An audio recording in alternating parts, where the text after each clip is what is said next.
Hello everyone, welcome to SK academy.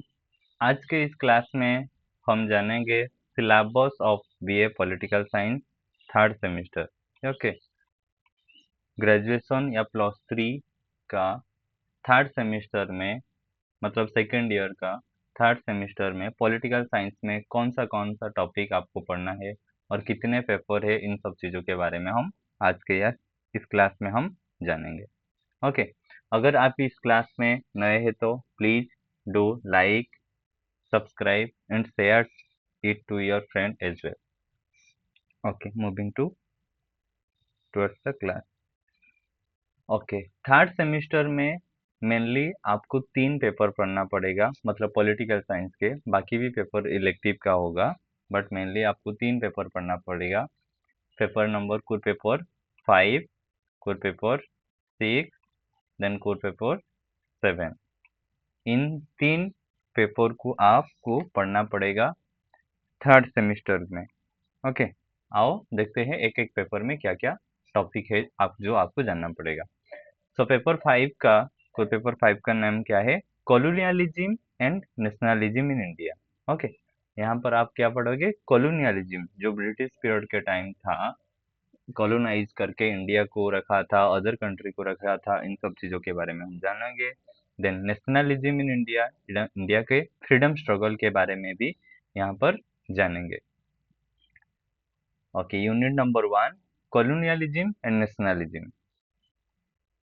First one, main perspective on colonialism. Okay, different perspective को हम जानेंगे colonialism को लेकर। Liberal perspective क्या है? पर्सपेक्टिव मतलब एक व्यू पॉइंट है। ओके, किसी चीज को लेकर व्यू पॉइंट, व्यूज क्या है। ओके, जैसे लिबरलिज्म के व्यू पॉइंट से, मतलब लिबरलिज्म के पर्सपेक्टिव से कॉलोनियलिज्म क्या है, मार्क्सिज्म के पर्सपेक्टिव में कॉलोनियलिज्म क्या है, पोस्ट कॉलोनियलिज्म के पर्सपेक्टिव में, ये सब एक आइडियोलॉजी है। इन सब आइडियोलॉजी के पर्सपेक्टिव या व्यू पॉइंट से कॉलोनियलिज्म क्या है, इन सब चीजों के बारे में आप जानोगे। Then approaches to the study of nationalism in India. Okay, क्या क्या अप्रोच है? अप्रोच भी एक way of looking toward something, एक नजरिया देखने का, ये भी एक टाइप का व्यू पॉइंट है। ओके भैया, मेथड ऑफ स्टडी है, अप्रोच देखने का। Liberal perspective, liberal national approach, nationalist approach, religious nationalist approach, Marxist approach, then subaltern approach.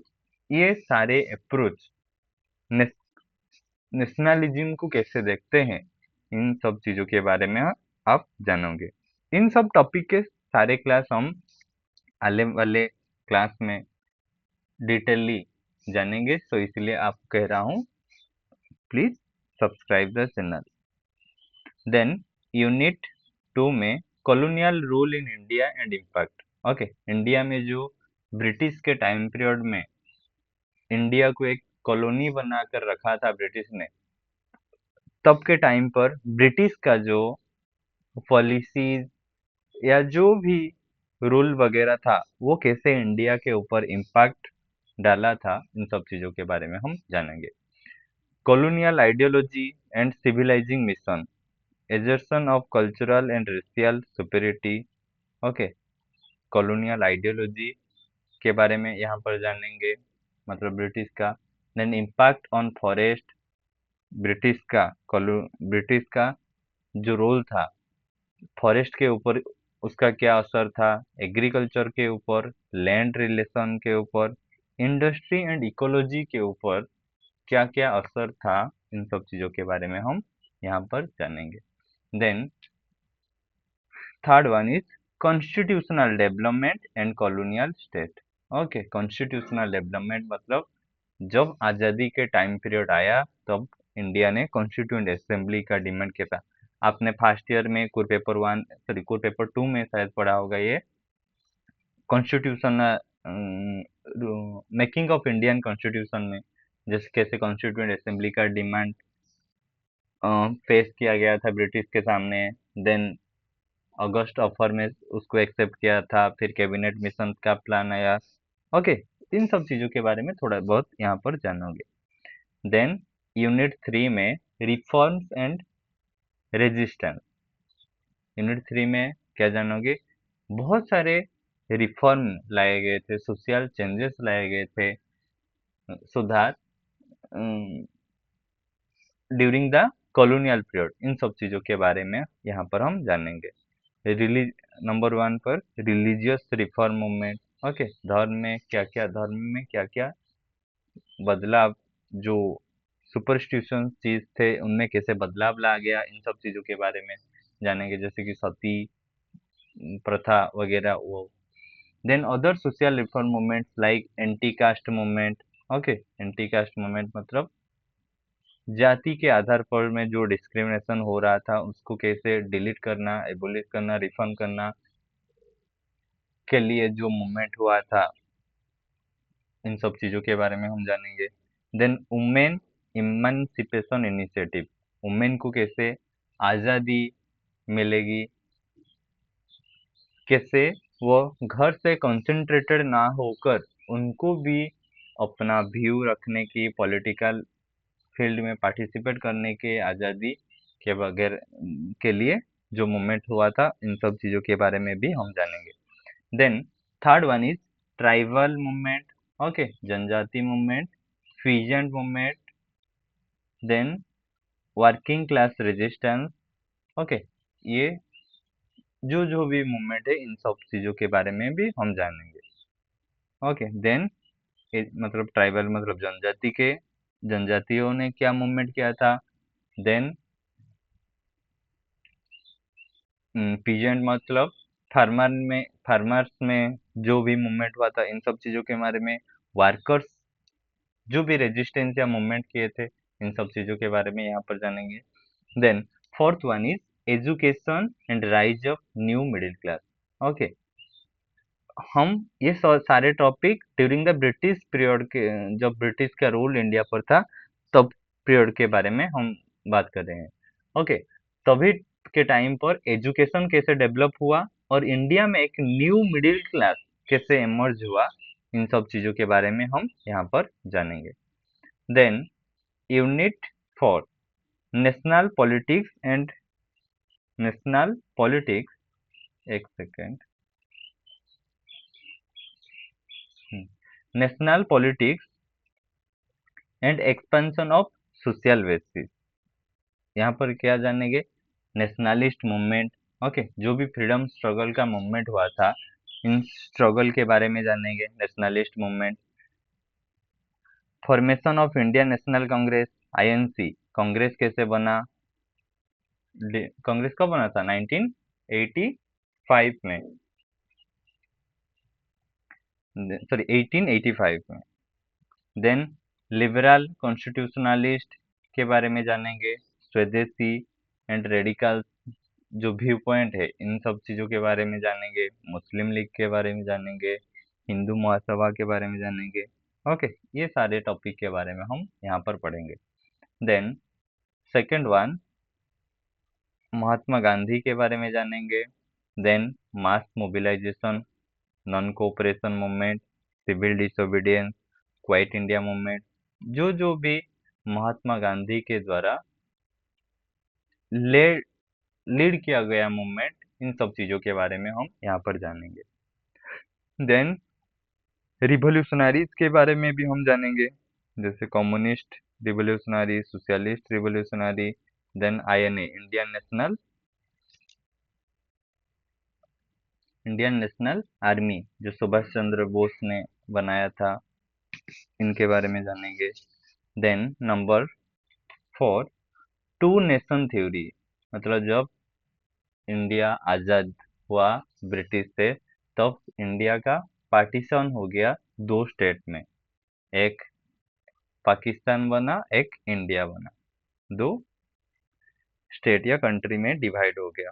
Partition and India independence, यहाँ पर हम जानेंगे। मतलब ये जो यूनिट है थोड़ा सा हिस्टोरिकल यूनिट है, मतलब हिस्ट्री के वगैरह में है। Then paper number 6 international relation. Okay, यहाँ पर इंटरनेशनल रिलेशन के बारे में हम जानेंगे, जैसे कि first one unit 1 study of international relations.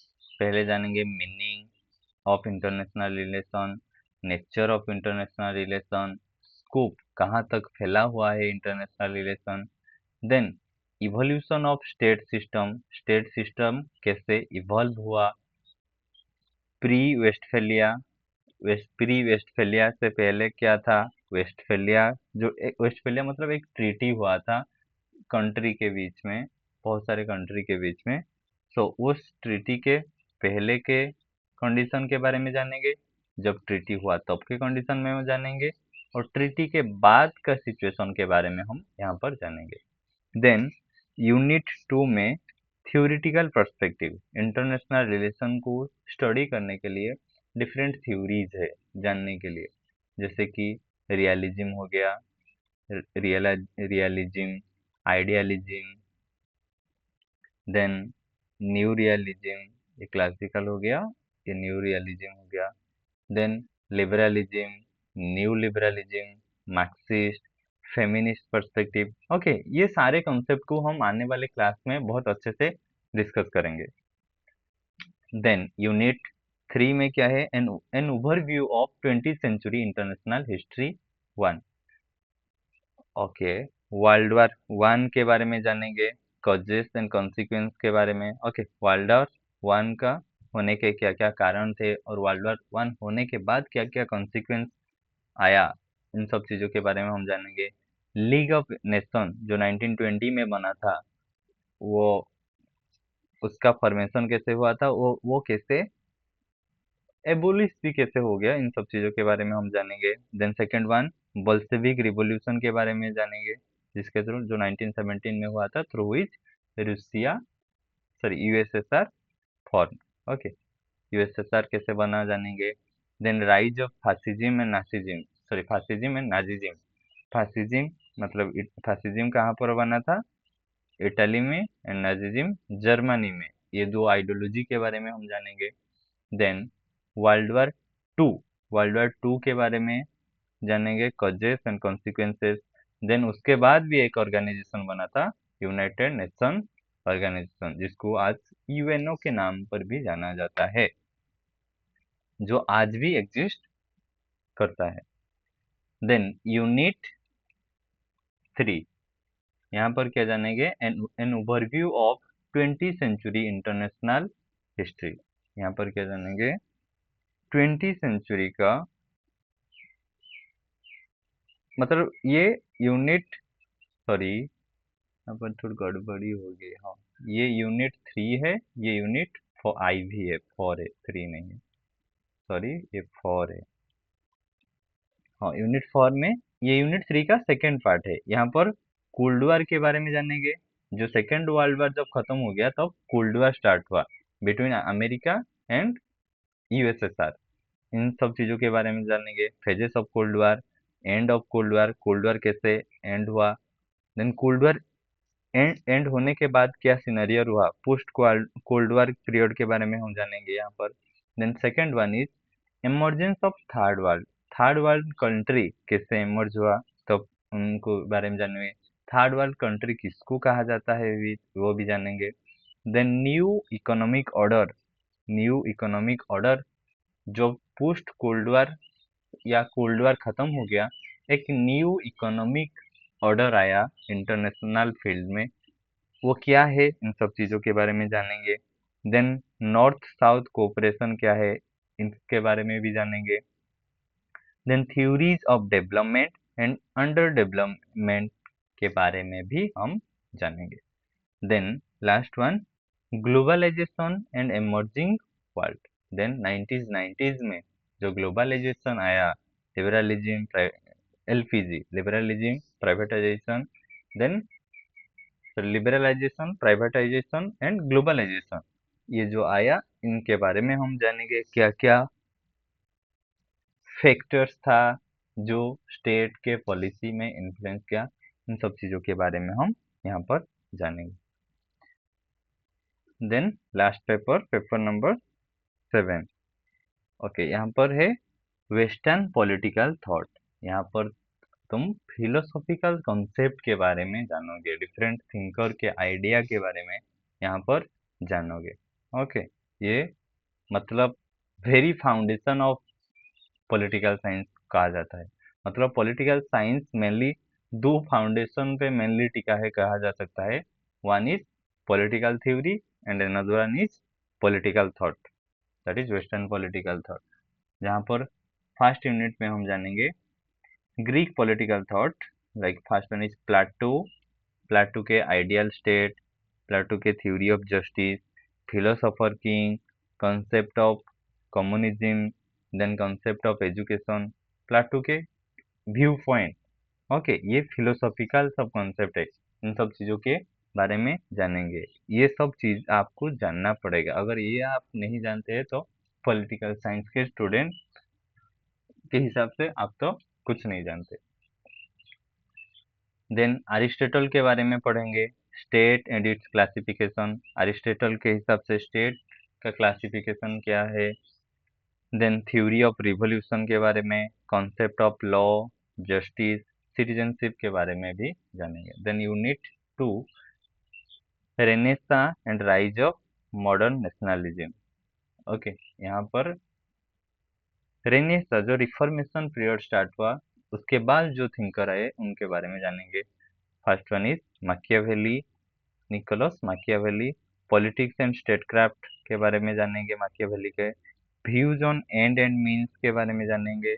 Then separation of morality and politics, morality और पॉलिटिक्स में सेपरेशन कैसे होगा, इन सब चीज़ों के बारे में जानेंगे। देन हॉब्स के बारे में जानेंगे, हॉब्स के state of nature, then Hobbes के social contract, then theory of absolute sovereignty of Hobbes, ये सारे टॉपिक के बारे में हम जानेंगे। देन यूनिट 3 में लॉक के बारे में, रूसो के बारे में। लॉक में स्टेट ऑफ नेचर, लॉक का भी सोशल कॉन्ट्रैक्ट है, रूसो का भी सोशल कॉन्ट्रैक्ट है। Then theory of natural right, life, liberty, property, concept of limited government. Okay, इन सब चीज़ों के बारे में हम लॉक के बारे में जानेंगे। देन रूसो के social contract, general will, concept of popular sovereignty. Then unit 4 last one utilitarianism. Okay, यहाँ पर Bentham, Jeremy Bentham and J S. Mill के बारे में हम जानेंगे। बेंथम में theory of utilitarianism is basis of moral and jurisprudence. Okay, utilitarianism क्या है अकॉर्डिंग टू बेंथम, यहाँ पर जानेंगे। Then J S. मिल बेंथम के स्टूडेंट थे, तो जे.एस. मिल यूटिलिटेरियनिज्म को कैसे मॉडिफाई किए, इन सब चीज़ों के बारे में जानेंगे, जैसे कि revision of utilitarianism, views on liberty, representative government and subjugation of women, इन सब चीज़ों के बारे में हम यहाँ पर जानेंगे। ओके, ये था पूरा थर्ड सेमिस्टर +3 या ग्रेजुएशन पॉलिटिकल साइंस का सिलेबस। सो 11 क्लास में हम ये सारे टॉपिक के क्लास लेंगे यूट्यूब पर। तो अगर आप यहाँ पर जुड़ना चाहे तो please do like, subscribe and share it to your friend as well. अगर आपको किसी टॉपिक पर क्लास चाहिए तो प्लीज़ आप कमेंट बॉक्स में अपना व्यू दे सकते हैं। Okay, thank you for watching.